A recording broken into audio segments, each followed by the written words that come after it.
Movie की शुरुआत होते ही हम एक लड़के को देखते हैं जिसका नाम जुनवू होता है। उसकी फैमिली के लोग घर से बाहर गए हुए हैं, वो अकेला ही अपने घर में है, इसलिए वक्त को गुजारने के लिए वो अपने दोस्तों के साथ ऑनलाइन गेम खेलने लगता है। तब जुनवू का एक दोस्त उसे मैसेज करके बताता है कि टीवी पर एक ब्रेकिंग न्यूज चल रही है। उस न्यूज को देखने के लिए जुनवू भी अपनी टीवी को ऑन करता है, लेकिन तभी उसकी टीवी का कनेक्शन कट जाता है, इसलिए वो न्यूज को नहीं देख पाता। लेकिन तभी उसे नीचे से चीखने चिल्लाने की आवाज सुनाई देती है। ये देखने के लिए वो अपनी खिड़की से झांककर नीचे का सीन देखता है, जहां सब लोग भाग रहे होते हैं। तभी टीवी का कनेक्शन भी लौट आता है, जिसमें बताया जाता है कि एक वायरस है जो लोगों में बहुत तेजी से फैल रहा है, जिसमें लोग एक दूसरे को काट रहे हैं और इन्फेक्टेड हो रहे हैं, यानी कि ये सभी लोग ज़ॉम्बी बन रहे हैं। जुनवू देखता है कि जिंदा बचे हुए लोग अपनी जान बचाने के लिए भाग रहे थे, क्योंकि उनके पीछे वही इन्फेक्टेड ज़ॉम्बी पड़े थे। ये सब सीन देखकर जुनवू डर जाता है। उसे समझ ही में नहीं आ रहा था कि ये सब क्या हो रहा है। तभी उसे याद आता है कि उसकी फैमिली भी बाहर है। तभी उसके घर में उसका एक पड़ोसी घुस आता है जो बहुत डरा हुआ था। जुनवू उसे वहां से जाने को कहता है, लेकिन वो नहीं जाता। वो कहता है कि वो उसका बाथरूम यूज करने के बाद ही जाएगा। वो जुनवू को बताता है कि इस वायरस में उसका भाई भी मारा जा चुका है। अब जुनवू उसे अपना बाथरूम यूज करने की परमिशन दे देता है। तभी जुनवू टीवी में चल रही न्यूज को देखता है, जिसमें बताया जाता है कि जो लोग इन्फेक्टेड हैं, उनकी हरकतें बहुत अजीब हो जाती है। उनकी आंखों से खून निकलता है। ये सब सुनकर जुनवू को उस आदमी पर शक होने लगता है, और जैसे ही वो आदमी बाथरूम से बाहर आता है तो उसकी हरकतें भी बदल जाती हैं और उसकी आंखें भी लाल होने लगती हैं। ये सब देखकर जुनवू समझ जाता है कि ये आदमी इन्फेक्टेड है।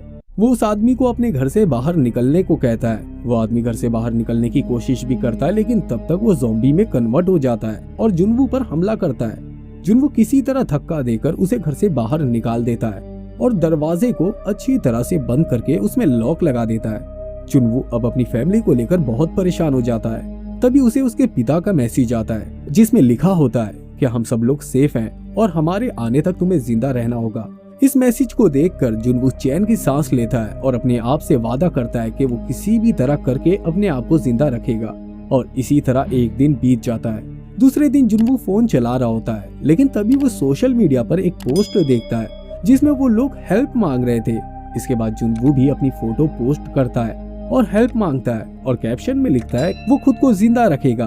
अब जुनवू अपना वक्त गुजारने के लिए ऑनलाइन गेम खेलता है, लेकिन तभी उसका नेटवर्क चला जाता है, इसलिए अब वो सोने की कोशिश करता है। तभी उसे गोली चलने की आवाज आती है।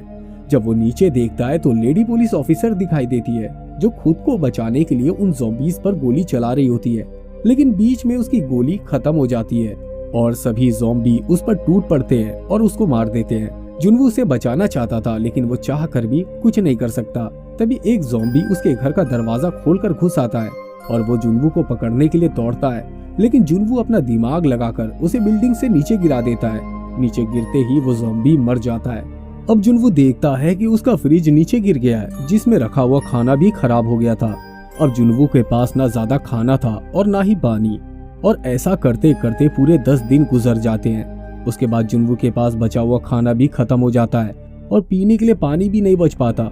तब जुनवू अपनी बिल्डिंग के नीचे देखता है तो उसे सिर्फ ज़ॉम्बीज़ ही दिखाई देते हैं। उसके बाद जुनवू गाना सुनकर अपना टाइम पास करता है, लेकिन उसे अपनी फैमिली याद आने लगती है, इसलिए वो अपने मोबाइल से उन लोगों से कांटेक्ट करने की कोशिश करता है। और तभी उसे एक वॉइस मैसेज आता है, जिसे सुनने के लिए वो अपनी बालकनी से लटक कर सुनने की कोशिश करता है, क्योंकि वहाँ पर प्रॉपर नेटवर्क नहीं था। उस मैसेज के जरिए उसे पता चलता है कि ज़ॉम्बी ने उसकी फैमिली पर हमला कर दिया है। ये सुनने के बाद वो बहुत परेशान हो जाता है। वो अपना गुस्सा निकालने के लिए घर की चीजों को तोड़ने लगता है और वो एक गोल्फ स्टिक उठाकर घर से बाहर निकलता है और इन्फेक्टेड लोगों को मारने लगता है। लेकिन तभी वहाँ पर बहुत सारे ज़ॉम्बी आ जाते हैं। ये देखकर जुनवू डर जाता है और घर के अंदर घुस जाता है। ऐसा करते करते 20 दिन गुजर जाते हैं। वो अपने हालात को वीडियो के जरिए रिकॉर्ड कर रहा था। जुनवू के घर में अब बिजली पानी सब खत्म हो जाता है। शहर में हर तरफ तबाही मची हुई थी। थक हार कर जुनवू भी अब सुसाइड करने का फैसला करता है। वो एक वायर को फंदा बनाकर उस पर लटक जाता है, लेकिन तभी उसके चेहरे पर एक लेजर लाइट की रोशनी आती है। ये देखकर जुनवू समझ जाता है कि उसके अलावा भी कोई जिंदा है। उसके बाद जुनवू मरने का फैसला छोड़ देता है। वो भागकर खिड़की के पास जाता है और देखता है कि उसके सामने वाली बिल्डिंग में एक लड़की है और उसी ने उसके ऊपर लेजर लाइट मारी थी। इसका नाम यूबिन होता है। अब वो दोनों इशारों में बात करते हैं। अब वो दोनों अच्छे दोस्त बन जाते हैं। एक दिन जब बारिश हो रही होती है, वो लोग पानी को इकट्ठा कर लेते हैं। इस तरह पानी तो जुनवू को मिल जाता है, लेकिन वो कई दिनों से भूखा होता है। इसलिए यूबिन उसे अपनी बिल्डिंग से खाना भेजने की कोशिश करती है। वो एक रस्सी से बॉल को बांधती है और जुनवू की बिल्डिंग की तरफ फेंकती है, लेकिन वो बॉल नीचे गिर जाता है। अब जुनवू एक ड्रोन के जरिए एक तार को यूबिन की बिल्डिंग की तरफ भेजता है, जिसके बाद उन दोनों की बिल्डिंग के बीच एक तार से कनेक्शन हो जाता है, जिसकी मदद से यूबिन जुनवू को खाना भेजती है। जुनवू उस खाने को खाने लगता है। जुनवू ने जिस वायर को यूबिन की ओर फेंका था, उस वायर को पकड़कर ज़ॉम्बी ऊपर चढ़ने की कोशिश कर रहा है। यूबिन उस वायर को खोलने के लिए जाती है, लेकिन वो वायर टेबल से बंधा था। वो उस टेबल से टकरा जाती है और बेहोश हो जाती है। वो ज़ॉम्बी वायर की मदद से ऊपर चढ़ने लगता है। उस ज़ॉम्बी को रोकने के लिए जुनवू हर मुमकिन कोशिश करता है। अब जुनवू अपने ड्रोन के जरिए उस ज़ॉम्बी को नीचे गिराने की कोशिश करता है। वो उसे ड्रोन के जरिए परेशान करता है, लेकिन तभी जुनवू के घर के बाहर बहुत सारे ज़ॉम्बी आ जाते हैं, जिसकी वजह से जुनवू का ध्यान भटक जाता है और उस ड्रोन को ज़ॉम्बी पकड़कर नीचे फेंक देता है। अब वो ज़ॉम्बी यूबिन के घर में घुसने ही वाला होता है, लेकिन तभी यूबिन को होश आ जाता है और वो कुल्हाड़ी से उस ज़ॉम्बी के हाथ को काट देती है, जिससे वो नीचे गिर जाता है और खत्म हो जाता है। और एक बार फिर से दोनों की जान बच जाती है, लेकिन धीरे धीरे उन दोनों का खाना खत्म हो जाता है। तब जुनवू किसी दूसरे के घर से खाना लाने के बारे में सोचता है, जिसमें जुनवू पूरी तैयारी के साथ घर से निकलता है और एक अपार्टमेंट में पहुंचता है। उसे वहां बहुत सारा खाना मिलता है, साथ ही उसे 2 वॉकी टॉकी भी मिलते हैं। वो उसे भी अपने साथ ले लेता है, लेकिन तभी एक ज़ॉम्बी उस पर हमला करता है। वो किसी भी तरह अपनी जान को बचाकर वापस अपने घर लौट आता है। सबसे पहले वो पेट भरकर खाना खाता है, बाद में वो यूबिन के लिए भी खाना भेजता है, साथ ही में एक वॉकी टॉकी भी। वॉकी टॉकी के जरिए उन दोनों के बीच बात होने लगती है। तभी बाहर की तरफ से बहुत ही ज्यादा हलचल दिखाई देती है। बाहर बहुत सारे ज़ॉम्बी उनकी बिल्डिंग में घुसते चले आ रहे हैं। तभी यूबिन की टेबल नीचे गिर जाती है। आवाज सुनकर बहुत सारे ज़ॉम्बी उसकी घर की तरफ आने लगते हैं। तभी जुनवू यूबिन से उसके अपार्टमेंट का फोन नंबर पूछता है और उस पर कॉल कर देता है, जिसकी वजह से उन ज़ॉम्बीज का सारा ध्यान उस मोबाइल की तरफ चला जाता है। इस तरह यूबिन की जान बच जाती है। अब ये लोग समझ जाते हैं कि इस तरह से ये लोग इन ज़ॉम्बी से ज्यादा दिन बच नहीं पाएंगे, इसलिए अब उन्हें किसी सेफ जगह पर जाना होगा। इसलिए वो दोनों अब इस बिल्डिंग के 8वें फ्लोर पर जाने का प्लान बनाते हैं, जिसमें जुनवू रह रहा था, क्योंकि यूबिन ने अपनी दूरबीन के जरिए 8वें फ्लोर पर किसी भी ज़ॉम्बी को नहीं देखा था। यूबिन रस्सी से लटक कर नीचे आ जाती है। नीचे आते ही सारे ज़ॉम्बी उस पर टूट पड़ते हैं, लेकिन वो किसी भी तरह करके उन ज़ॉम्बीज को मारकर आगे बढ़ती है। जुनवू भी अब यूबिन की मदद के लिए आ जाता है। ये दोनों अब इन ज़ॉम्बियों से अपनी जान बचाकर लिफ्ट के जरिए 8वें फ्लोर तक पहुंच जाते हैं, लेकिन 8वें फ्लोर पर भी ज़ॉम्बी होते हैं जो उन पर टूट पड़ते हैं। यूबिन हर घर का दरवाजा पीट कर मदद मांग रही थी और जुनवू उन ज़ॉम्बीज का सामना कर रहा था, लेकिन तभी एक आदमी उन दोनों को अपने घर के अंदर खींच लेता है और उनकी जान बचाता है। अब यूबिन को उस अनजान आदमी पर शक होता है कि आखिर उसने उन दोनों की जान क्यों बचाई। अब वो अनजान आदमी उन दोनों को खाने का सामान और पानी देता है। वो आदमी उन दोनों को बताता है कि बहुत जल्दी यहाँ पर रेस्क्यू टीम आने वाली है। ये सुनकर वो दोनों बहुत खुश हो जाते हैं। पानी पीने के थोड़ी देर के बाद जुनवू बेहोश हो जाता है और यूबिन को भी चक्कर आने लगते हैं, क्योंकि उस आदमी ने पानी में कुछ मिलाया था। अब ये आदमी दोनों को बांध देता है। ये आदमी यूबिन को बाथरूम में लेकर जाता है, जहाँ उसकी इन्फेक्टेड वाइफ बंधी हुई थी। वो बहुत दिनों से भूखी थी। अब ये आदमी अपनी वाइफ के सामने यूबिन को फेंकता है ताकि वो उसे खाकर अपनी भूख मिटा सके।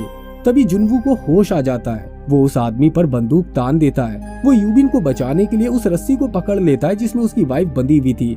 अब यहाँ पर हमें पता चलता है कि वो आदमी अपनी वाइफ से बहुत ही ज्यादा प्यार करता है। वो जुनवू को कहता है कि तुम यहाँ से चले जाओ। इसी दौरान जुनवू के हाथ से वो रस्सी छूट जाती है और बाथरूम के अंदर आवाज आना अचानक बंद हो जाती है, जिसके बाद वो आदमी बाथरूम का दरवाजा खोलता है ताकि ये देख सके कि क्या हुआ। दरवाजा खोलते ही यूबिन उसकी वाइफ को उस पर ही छोड़ देती है, जिसके बाद वो उसे काट लेती है। अब ये आदमी भी इन्फेक्टेड हो चुका था, इसलिए यूबिन उसे गोली मार देती है। जैसे ही गोली चलती है, गोली की आवाज सुनकर बाकी के ज़ॉम्बी भी ऊपर की तरफ आने लगते हैं। यूबिन को लगता है कि अब वो भी इन्फेक्टेड हो गई है, इसलिए वो जुनवू से कहती है कि वो उसे मार दे, क्योंकि वो ज़ॉम्बी नहीं बनना चाहती है। जुनवू उसे शूट करने ही वाला होता है, तभी उसे हेलीकॉप्टर की आवाज सुनाई देती है। यानी कि रेस्क्यू टीम आ चुकी है। वो दोनों खिड़की से देखते हैं। इसके बाद ये दोनों बिल्डिंग की छत की तरफ जाने की कोशिश करते हैं और फाइनली दोनों खुद को उन ज़ॉम्बियों से बचाते हुए छत पर पहुंच जाते हैं। लेकिन छत पर पहुंचने के बाद वो देखते हैं कि वहां पर तो कोई हेलीकॉप्टर नहीं है। ये देखकर वो दुखी होते हैं कि हेलीकॉप्टर जा चुका है। उन दोनों को पहुंचने में देरी हो गई है। अब ज़ॉम्बी भी ऊपर आ जाते हैं। जुन्वू उन ज़ॉम्बीज को शूट करने लगता है, लेकिन उसकी गोलियां खत्म हो जाती हैं। अब उन लोगों को लगा कि वो मरने ही वाले हैं, लेकिन तभी पीछे से हेलीकॉप्टर आता है जिसमें आर्मी के जवान बैठे होते हैं। वो लोग यूबिन और जुन्वू को हेलीकॉप्टर में बैठा लेते हैं और उन ज़ॉम्बीज पर गोलियां चलाने लगते हैं। अब यूबिन और जुन्वू बहुत खुश थे क्योंकि वो लोग बच गए थे।